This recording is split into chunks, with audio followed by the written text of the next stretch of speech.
All right, on to the secondary. I squeezed all the DBs here that I could. Cornerbacks, safeties, and you got the list in front of you. Check them out. Patrick Peterson, the big name, leaves Arizona for Minnesota. He's going to a Mike Zimmer defense. That sounds scary to me. What do you think? Again, that was the first name I wrote down. And honestly, I don't have too many expectations here. I mean, he's coming into a division where he has to go against what Devontae Adams and Allen Robinson four times. So I, I don't know, man. He didn't really look that productive to me last year on the field and stat wise. He had 11 penalties last year. I think he led the league in that.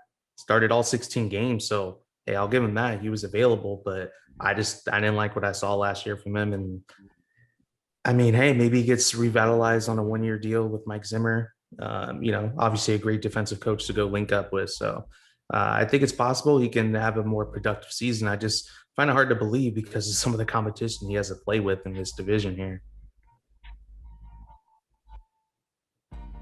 Paul. No, I agree. He's still shown, he can be a pretty solid cornerback in the league. I think there was times where, you know, at where he is in his career, he's still not. I don't think you would consider him any like a shutdown corner. He gives up big plays, but all in all, he's still solid. And like Dill said, he's going to be going up to some big, some receivers. Some good receivers in that division. But yeah, I like the scheme fit. I think it's a good opportunity for him to, he'll be his first time playing away from Arizona, so we'll see, how he adjusts to the new system. All right. And then Mackenzie Alexander, Xavier Woods from Dallas. That Okay, was safety, but I like the fit in the defense. So same. I like the fit. I like what Minnesota did in the secondary here. Chiefs keeping Sorensen. I think that was smart. The Saints keeping both Williams. We'll see if they can get Marcus off that tag. Oh man, I love Marcus Williams. He's pretty damn good, man. The Giants, and is it a Dory or Addery or what? It's a Dory. Yeah. Dory Jackson. He pairs up with James Bradbury. Yep. Yeah, that was pretty interesting. I mean, yeah, like everyone was talking about the Logan Ryan thing, like it just made too much sense. They already had a good rapport, so he recruited him. But that's a good pairing, man. I like it. Yeah, I mean, Paul, your thoughts? You see the Giants quite a bit. Your thoughts on the Giants? Not only adding Jackson, but their defense. Yeah, they their defense pretty good last year, and it kept them. To be honest, that offense, Barkley got hurt again. Jones wasn't very good. Evan Ingram still drops passes every other play. You know, it's just it's tough. Their offense was tough last year, so yeah. Anytime you can build that defense, I I like Adoree Jackson. I don't like him as much as he got paid.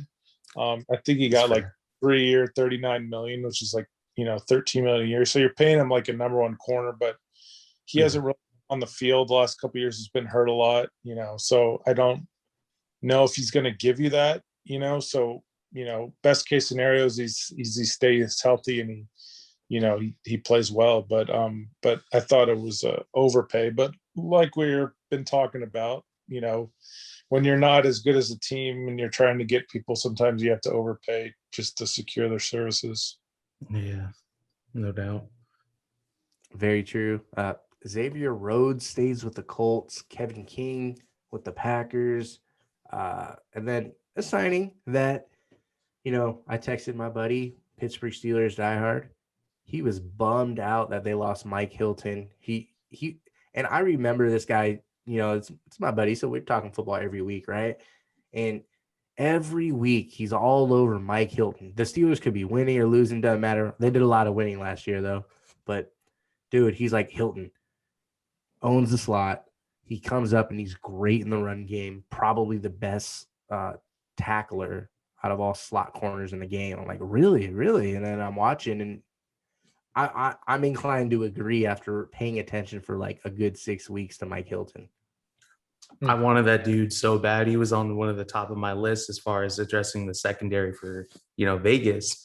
And especially for kind of sticking with the Zimmer scheme, the slot corner is kind of a big deal.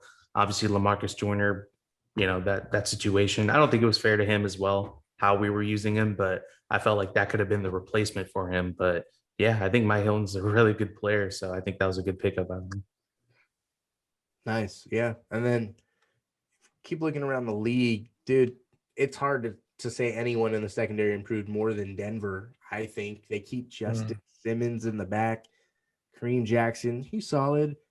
And, Kyle Fuller, Ronald Darby, I think they're more than serviceable guys. I still think Kyle Fuller is a really good corner. And Ronald Darby, we saw him he turned things around in Washington. I mean, Denver's looking pretty stout on the back end. It's a Vic Fangio defense. I like the pieces they're putting together. Your thoughts? Yeah, I mean, it's good to see Justin Simmons get paid. He's one of the best young safeties in the league. He got his money. I think it was like 4 years, 60 million. So he got his. But yeah, I agree. I love the Kyle Fuller signing. They got him for a 1-year deal at a reasonable rate, and I think he's still one of the top corners when healthy. So I did really like that signing, and like you said about Darby too. So yeah, they're totally revamped on the back end. So they should have on paper have a really strong secondary next year. Yeah, unfortunately, I do like a lot of the moves that they're doing here to revamp that secondary. Kyle Fuller, it felt like that was going to be a done deal as soon as we heard the rumblings. Just makes sense to go reunite with Fangio. Ronald Darby, yeah, definitely turning things around. I do wonder if that defensive line was that good and kind of made that secondary play a little bit better. Not just him, but just that secondary in general there. But yeah, Kareem Jackson and yeah, no doubt Justin Simmons. There was no way they were going to let that dude walk away. So, rightfully so, addressing that secondary, trying to make it difficult. And Paul, give us a word on Anthony Harris to your Eagles. Oh man, I mean, this was easily one of the best moves of free agency. And I don't think I'm just saying that because I'm an Eagles fan, but I mean, you're talking about a guy who was a perennial top safety in the game, had a little bit of a down year last year, but before that, he was elite, one of the best safeties. He, if you go by PFF, he had grades over 90 the last couple of years before the prior year. So, I mean, to get him for 1 year, $5 million, when he probably could have got a 3-year deal at probably around 12 million annual. I mean, I think he just wanted to rebuild his value because he's going to, a scheme that he's going to be familiar with. And, he's got a chance to really make a lot of big plays because the Eagles, don't have much in the secondary right now. So yeah, I mean, it's great that we can get him on that 1-year deal. And I was shocked that, we got him for that. I love the signing. Dill? Yeah, I was going to say that was a steal. I was definitely a little bit bummed, but at the same time, happy for you guys because, hey, I definitely root for you guys as well. So that was a steal. Like you said, he's building up his value, mutually beneficial. He's going to be that veteran in the back end there, automatic leader on the defense there. So that's a huge get. Knows the scheme. He can teach it. So it's just a smart move, man. 1 year, $5 million. That's definitely a steal there. And I know Patrick Peterson may be the biggest name, the biggest signing. Man, if we're talking about the best player on this board right here, that's John Johnson, isn't it? Oh, hell yes. Thank you. Sorry. I was waiting to talk to him all night, man. My favorite move of free agency right here. I think he's still in his prime, 26 years old, getting him for a reasonable rate, on a 3-year deal. I mean, this was a home run, like in every way, I think. I mean, he's all around. If you look at if you want to go by PFF, he's been rock solid, 85 grade plus every year. He's all over the field. He's great in run support. He's great in pass coverage. He can do it all. I mean, I love this guy. Over 100 tackles in 2 of his 4 seasons, and he was hurt one of them. over 8 passes defended in 3 of his 4 seasons. This guy's just around the football, man. He's making plays. It's not always about picks. He does have 8 in 4 years. Dude, I agree, Paul. He home run signing here. I'm so jealous the Browns have him, but yet this is another reason why I love everything the Browns have been doing, Dill.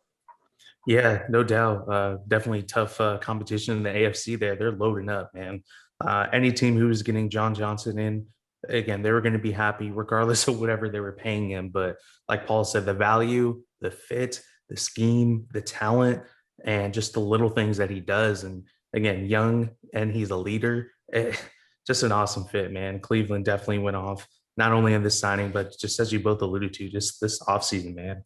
So yeah, look out, AFC. They're not playing around. They're coming after it again.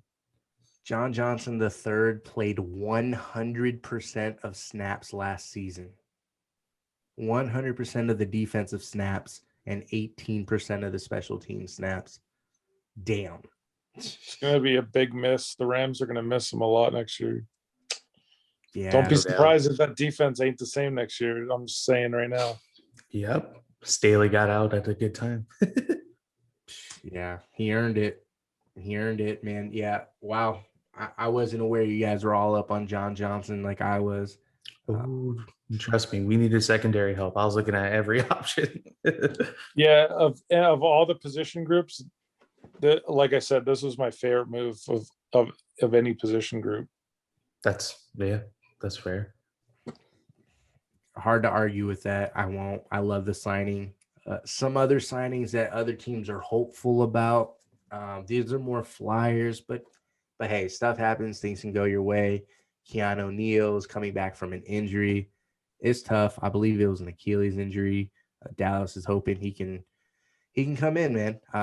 Dallas lost Xavier Woods, so we'll see if Neal can. I think they're moving him to linebacker too, though. Oh, really? Yeah, just because of all the injuries, and he's a bigger guy, so I'm pretty sure they're going to try him at linebacker first. Okay. And he's still playing for Dan Quinn, who's now the defensive coordinator in Dallas.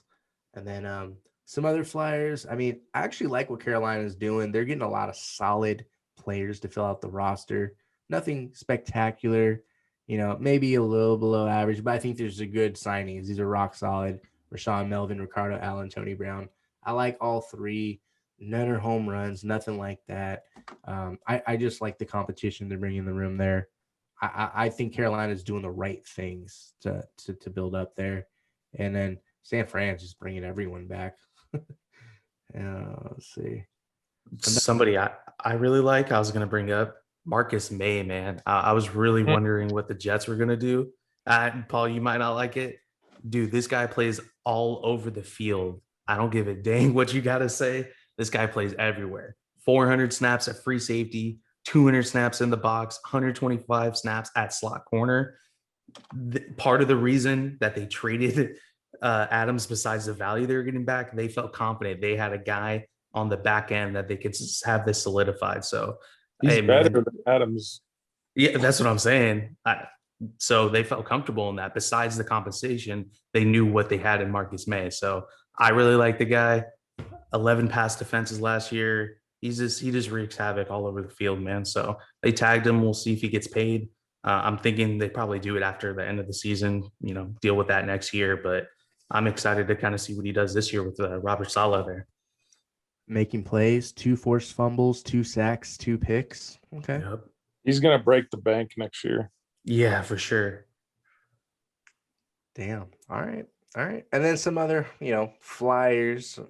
Kevin Johnson in Tennessee, William Jackson in Washington.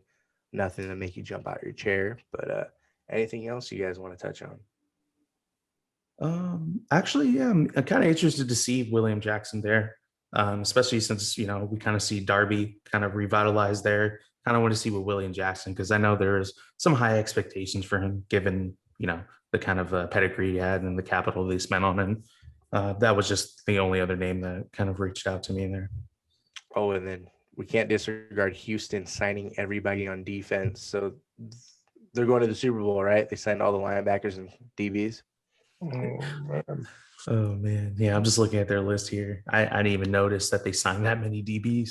Desmond King, though. Yeah, Desmond. Yeah. What about Kevin King coming back? Yeah, Green Bay was smart for that. Yeah, he had a tough game, but it's okay. Oh, Paul, how about the Julio Jones and the end zone stopper, Jalen Mills, to the Patriots? Oh man. Oh, geez.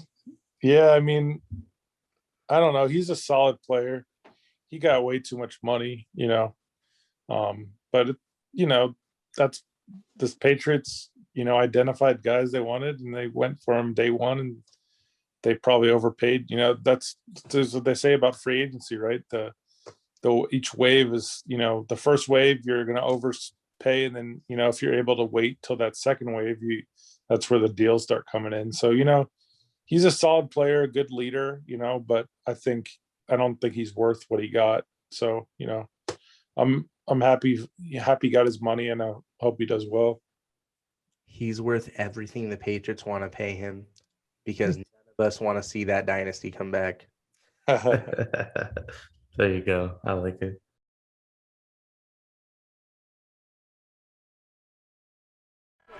Third and 10. There it is right here. Ooh. And that one batted down once again at the line of scrimmage, incomplete. The strength is starting to come back in that grip.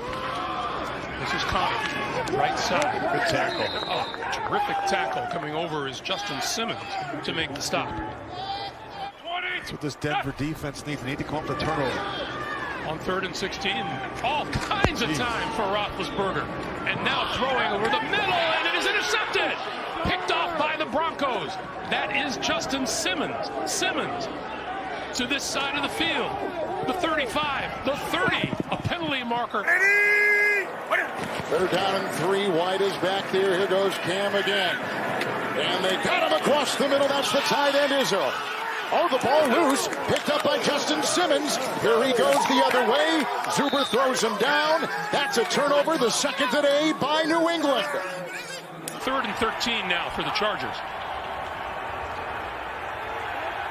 Stepping up, throwing over the middle, and it's intercepted. Picked off at about the 40-yard line. Coming back is Justin Simmons. Simmons out of bounds, close to the 15-yard line. The back tells him to pick up the free safety. Here they come. Quick pass, tipped at the line of scrimmage and falls incomplete. Fake it to Gurley. And Ryan going to go deep down the middle of the field. It is intercepted. Picked off by Justin Simmons. Ahmed at the side of Fitzpatrick. Into the end zone and intercepted, picked off by the All-Pro Justin Simmons. They've run 5 plays on this drive, all of them on the ground. 3rd down and goal. Robinson in motion. Little flip here to Hill. Hill all the way back at the 10, and he is going to be forced out of bounds. He's been on target and playing well. 8th among rookies in catches. Entering week 16 as that Chargers offense is going backwards. Guyton. That would earn them the right to host Baltimore next weekend. Carr intercepted off the hand of Waller, and it's Justin Simmons with the pick.